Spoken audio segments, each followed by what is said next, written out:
సరే స్వామి.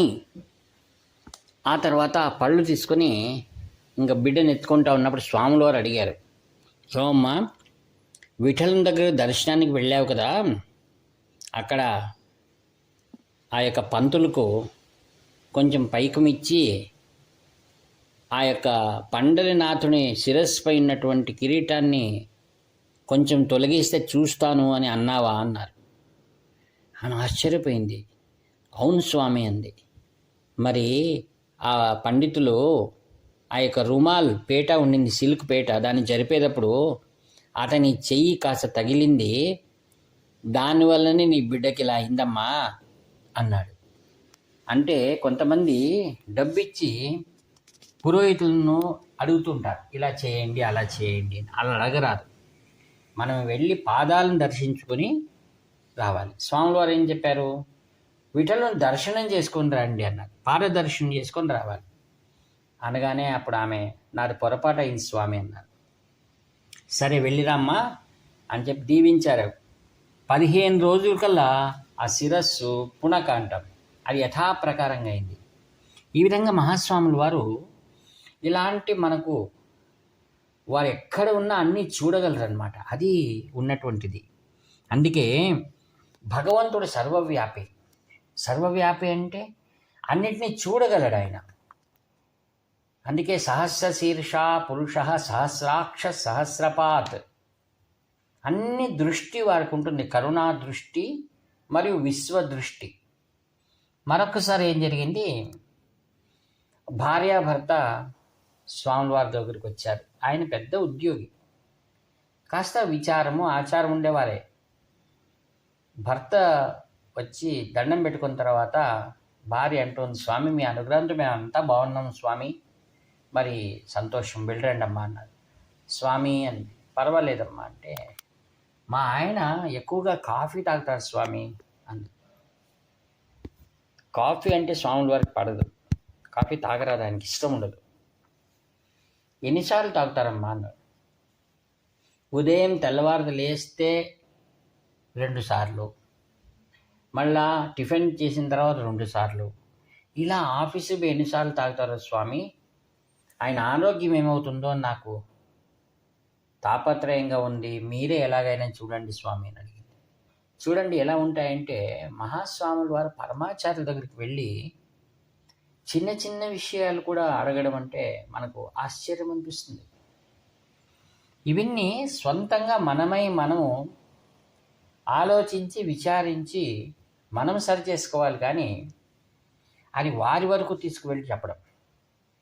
నేను చూస్తుంటాను కాంచీపీఠంలో శంకర విజయేంద్ర స్వాముల వారి దగ్గర కూడా ఎవరిని ఇటువంటి వింత వ్యక్తులు వచ్చినప్పుడు స్వాముల వారు నన్ను పిలిపిస్తారు గదిలోకి, నిల్చుకొని చూడు అన్నట్టుగా. వాళ్ళు మాట్లాడండి అమ్మా ఇప్పుడు అంటారు. నేను వెళ్ళిన తర్వాత వాళ్ళు మాట్లాడతారు.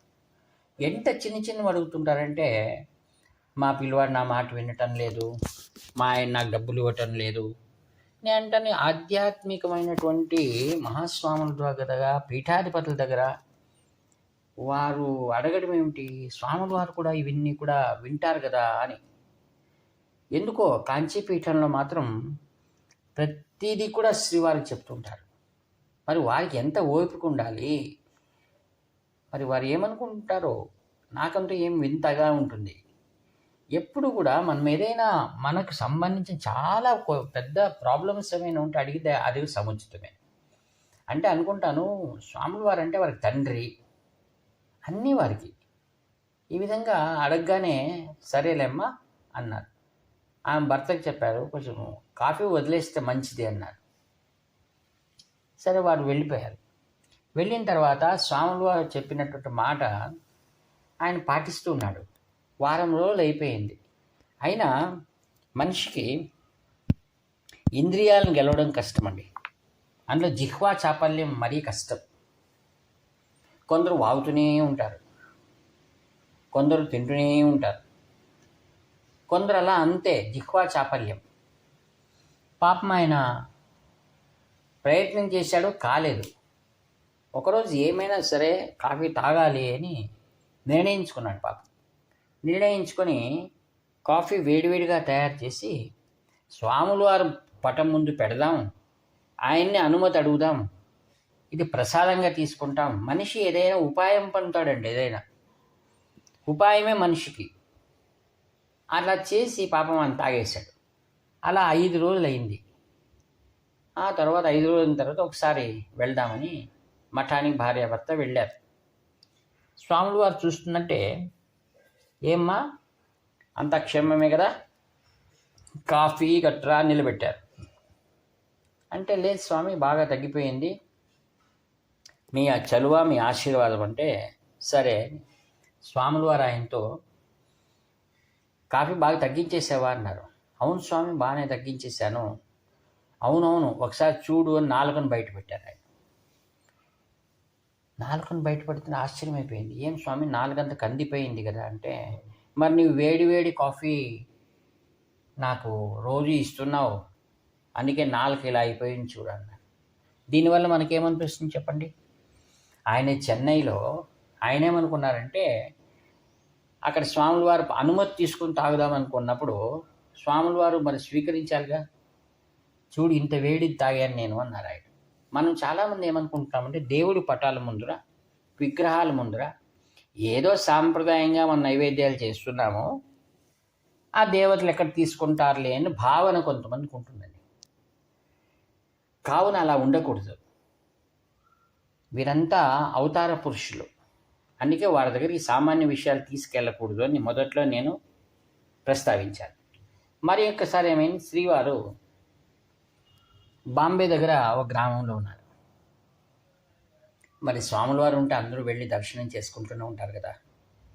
ఒక ఆయన ఉద్యోగ పరిస్థితుల వలన వచ్చి స్వాముల వారు 3 రోజులైనా తను వెళ్ళడానికి వీలు కాలేదు. ఈరోజు ఎలాగైనా వెళ్ళాలి, తెల్లవారుజామున లేచి పూజ చేసుకొని ఆ తర్వాత అనుష్ఠానం చేసుకొని స్వామి దర్శనానికి వెళ్దామని పాపం ఆయన ఆ రోజు లేచాడు, అనుష్ఠానాలను చేసుకొని ఆ దేవుడికి నైవేద్యం చేయాలని వేడి వేడి పాలు దేవుడి ముందు పెట్టాడు, అవసరం అయిపోతుందని. ఎందుకంటే మెట్రో పట్టుకుంటూ పోవాలి కదా. నైవేద్యం పెట్టాడు, యథాప్రకారం దేవుడి నైవేద్యం అయింది, ఇంకా అంతా సరిగ్గా జరిపోయింది అనుకుని ఆ రోజు ఎంతో సంతోషంగా శ్రీవారి దగ్గరికి వెళ్ళగానే శ్రీవారి దర్శనం ఇచ్చారు. అయిన తర్వాత నాలుకను బయట పెట్టారు. ఈయనకు ఆశ్చర్యమైంది. నేను ఎందుకు నాలుగు బయట పెట్టానో తెలుసా అన్నారు. ఈయన తెల్లమొహం వేసుకొని చూసి, ఏం స్వామి నాకేం తెలియదు, మీరే చెప్పండి అన్న. మరి నీవు వేడి వేడి పాలు దేవుడి ముందు పెడితే మరి దేవుడికి నాలుక అలా అయిపోదు అన్నాడు.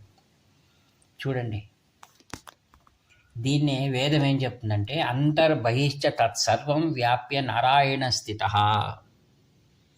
దీన్నే వేదం ఇలా చెప్తుంది. సర్వవ్యాపకుడైన వాడు భగవంతుడు. గురువు అంటే ఎవరు? భగవంతుడే కదా. ఆ వచ్చిన వారేం పెద్ద పొరపాటేం చేయలేదు. అయితే ఆయనలో పాపం తెలుసుకోలేక వెళ్ళవలనే ఉద్దేశంతో, అందుకే కర్మ అనేది ఉంది కదా, మనం ఏది చేసినా అక్కడ భగవంతుడి సాన్నిధ్యం ఉందని మనం ఎంతో జాగ్రత్త వహించాలని మనకి ఈ నిదర్శనం మనకు చూపిస్తున్నారు మహాస్వాములు వారు. కావున మనం ఏమనుకుంటాము, వారు ఎక్కడో ఉన్నారు, మనం ఎక్కడో ఉన్నామని. అలా లేదు. ఇప్పుడు కూడా నేను మీతో మాట్లాడుతున్నాను కదా ఈ విషయాలన్నీ. మరి శ్రీ శంకర విజయేంద్ర స్వాములు వారు ప్రస్తుతం బెంగళూరులో ఉన్నారు. మరి వారి చెవిన పడదా ఇది?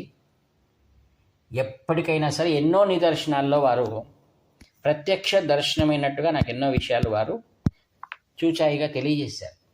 అందుకే మనం ఎల్లప్పుడూ కూడా భగవత్ సన్నిధానంలో ఉన్నాము, వారి అధీనంలో ఉన్నాము. సన్నిధానము మరియు వారి అధీనంలో ఉన్నామని ఉండాలి. అందుకే ఆ కృష్ణ మఠము నుండి ఉడిపిలో ఆచార్యులు, అక్కడ కనకదాసు అనేటువంటి భక్తుడు ఉండేవాడు. ఆయన కురబ జాతి, అంటే గొర్రెలను మేపేటువంటి వాడు. జాతి ఏదైతేనండి, భక్తి ముఖ్యం, దైవభక్తి. భగవంతుడికి అందరూ సమానమే. పశువులు మేపేవారు కానివ్వండి, గొర్రెలు మేపేవారు కానివ్వండి, ఏ వర్గం ఏ ఉద్యోగం చేస్తున్నా అది వాళ్ళ కుల వృత్తి. మరి కురబజాతి ఎంత గొప్ప తెలుసా? సాక్షాత్తు ఆ కాళిదాసు ఈ వంశం నుంచి వచ్చిన వాడే. సూత మహర్షుడు సూత జాతి అయితేనే పురాణాల ప్రవర్తకుడు. అందుకే జాతి అహంకారం అనేది, ధనం అనే అహంకారం కానీ, అందుకే చెప్తాడు ఆదిగురు శంకర భగవత్పాదాచార్యుల వారు, మా కురు ధన జన యౌవన గర్వం హరతి నిమేషాత్ కాల సర్వం. అన్ని నిమిషంలో ఎగిరిపోతాయట. అందుకే భగవంతుడు కాలస్వరూపుడు. ఆ యొక్క కనకదాస ప్రతినిత్యము కూడా భగవంతుణ్ణి, ఆ కృష్ణ భగవాను ఎంత ప్రార్థించేవాడో. మేము ఉడిపికి వెళ్ళినప్పుడు ఆ ఉడిపి అష్టమఠ ఆచార్యులు శంకర విజయేంద్ర సరస్వాముల వారిని ఆ యొక్క కనకదాసు ఏ యొక్క కిండీలో చూశాడే ఆ చిన్న రంధ్రాల్లో కనపడ్డాడు. ఎవరు? కనకదాసుకు. దాని కథ చెప్తాను ఇప్పుడు. అంటే ఒకసారి భగవాన్ కృష్ణుని ఆయన పిలిచాడంటే ఎలుగెత్తి. ఎవరు? కనకదాసు. అటువైపు ఉన్నటువంటి కృష్ణుడు ఇటువైపు తిరిగాడండి. అంటే ద్వారం వైపు మనం చూడం కృష్ణుణ్ణి. చిన్న కొండి ఉంది, అంటే ఆ కిండిలో మనం చూడాలి. అదే మన శంకర విజయ సరస్వామి వారు చూపిస్తున్నారు. ఈ విధంగా భగవంతుడు అనేవాడు ఆర్తత్రాణ పరాయణుడు. ఆ యొక్క కనకదాసుకు గురువుగారు ఒక పండిచ్చి ఎవ్వరూ చూడని చోట దీన్ని భోంచేయండి అన్నారట. మిగతా శిష్యులంతా సరే ఇంతకంటే ఇంకేముంది అని కొంతమంది గదుల్లో దాక్కున్నారు, కొందరు వస్త్రాలు కప్పుకొని తిన్నారు, కొందరు నీళ్లలో మునిగి తిన్నారు, ఎక్కడెక్కడెక్కడో తిన్నారు. అయితే కనకదాసు మాత్రం అలా చేతిలో పట్టుకుని ఉన్నాడు. ఎక్కడ వెళ్దామన్నా కృష్ణుడు కనపడుతున్నాడంట ఆయనకు. ఎవరు చూడకుండా ఎలా తినడం సాధ్యం? అప్పుడు తర్వాత గురువుగారు శిష్యులంతా పిలిచి, మరి తిన్నారా అంటే, తిన్నాం స్వామి. ఆమె తన తెలివిని ప్రదర్శించారట. మేము గదిలో దాక్కొని తిన్నాము, చీకట్లో తిన్నాము, మొరుగుని తిన్నాము, చెట్టు కింద దాక్కొని తిన్నాము. అందరూ చెప్తున్నారట. అవునా, అలా తిన్నారా? చాలా సంతోషం. ఎవరు చూడలేదు? ఎవ్వరూ చూడలేదు స్వామి అన్నాడు. ఎవరు అక్కడ లేరా? ఎవ్వరూ లేదు స్వామి. కనకదాసు మాత్రం ఆ పండును వాపసు ఇచ్చారట. స్వామి తీసుకోండి, నాకు తినడానికి కాలేదు అని. వీడు వెర్రివాడు అనుకున్నారట మిగతా శిష్యులత. అప్పుడు కనకదాస నువ్వెందుకు తినలేదంటే, ఏమని తినాలి స్వామి, ఎక్కడ వెళ్ళినా అంతర్యామినే ఉన్నాడు, ఆయన లేని స్థలం ఎక్కడుంది స్వామి? అలా నేను ఆయన అంతఃకరణాన్ని దాచిపెట్టిన ఎలా తినగలదు? దోషం అవుతుంది స్వామి, గురు దోషం ఒకటి, భగవద్ దోషం అవుతుంది, వాపసిస్తున్నా అన్నాడు. మిగతా వాళ్ళంతా ముక్కుని పైన వేలేసుకున్నారట శిష్యులంతా. అప్పుడు చూపించా అంట గురువుగారు, చూసావా, వాడే ఆత్మను పొందేటువంటి వాడు, పరమాత్మను పొందేటువంటి వాడు. అందుకే భగవంతుడు ఆ యొక్క భాగవతంలో పోతనామాతుడు అంటాడు, ఇందుగలడందులేడని సందేహము వలదు చక్రి సర్వోపగతుండు తానెందెందు వెదగి చూచిన అందందే గలడు దానవాగ్రణి వింటే అని. అదే కనకదాసికి నిరూపించాడు. చక్రి అంటాడండి, అంటే ఈ శరీరంలో సప్త చక్రాల్లో ఉన్న ఆయన అధిష్టానమై ఉన్నాడండి, అంతర్యామిగా భగవంతుడు. అలానే మనం తీసుకున్న ఉచ్ఛ్వాస నిశ్వాసాలలో కూడా సద్గురు తత్వము అక్కడ నిరంతరము కూడా ఆ ప్రణవ స్వరూపమై విరాజమానమై ఉంటుందట. అందుకే ఎవడైనా ప్రవచనం చెప్తూ నేను చెబుతున్నాను అనడం అనేది ఎంత హేయమైన మాట. అది ఎన్ని గంటలు సాధన చేస్తే ఏమి, ఎన్ని దినాలు సాధన చేస్తే ఏమి, భగవద్ అర్పితము కానటువంటి వాణి వ్యర్థం కదా. ఆ ఉచ్ఛ్వాస నిశ్వాసాలు ఎవడివి? ఎక్కడి నుంచి వచ్చాయి? ఆ ప్రణవం ఎక్కడి నుంచి ఉత్పత్తి అవుతుంది? ఆ ప్రణవ మూలాధారం ఏమిటి? ఆ షట్చక్రాలను దాటి ప్రణవ స్వరూపమై సర్వత్రా వ్యాపకమై సద్గురువు పరివేష్టితుడై ఉన్నాడనమాట. అటువంటి నిరంతర ఆనంద స్వరూపమై భాసిల్లుతున్నటువంటి ఆ యొక్క జిహ్వేంద్రియములో రసములో ఆయన ప్రకాశిస్తూ సర్వజీవుల కర్ణములలో చేరి హృదయ స్పర్శను చేరుకుని ఆనందాన్ని తాండవింపచేస్తున్నటువంటి కాంచి కామకోటి పీఠాధిపతుల దివ్య లీలలను మనం ఏమని వర్ణించగలం? ఆయన ఎప్పటికీ ఉన్నాడు. ఆయన చూడని వాడు అభాగ్యుడు, వాడు దర్శించిన వాడు వ్యర్థము అని ఎందరో చెప్తూ బాధపడుతుంటారు. అందుకే ఆయన చిత్రపటాల ముందు మనం మోకరిల్లి సర్వత్రా స్వామి నా కలలో అయినా నువ్వు దర్శనం నాకు ఇవ్వు అని ప్రార్థిస్తున్నారు. ఎందరికో ఆయన దర్శనమిస్తున్నారు. ఆత్మీయులారా, మహాస్వరూపుడైన వాడే సాక్షాత్ విశ్వేశ్వరుడే సర్వ తీర్థములయందు, సర్వ గ్రామములయందు, సర్వ నిలయములయందు, సర్వ గోశాలలయందు కూడా వ్యాప్తమైనటువంటి కాంచి కామకోటి పీఠార్థులు శ్రీ శంకర్ విజయేంద్ర సరస్వతి మహాస్వాములు వారి దివ్య లీలలను మనం ఏమని వర్ణించగలం? వారి దివ్య పాదపద్మలు నిరహంకారపూర్వకంగా ఈ వాక్ పుష్పములను సమర్పిస్తూ సెలవు తీసుకుంటాను. ఇట్లు మీ ఆత్మీయ మిత్రుడు నివర్తి నాగభూషణ శర్మ. 7483229249. హర హర శంకర, జయ జయ శంకర.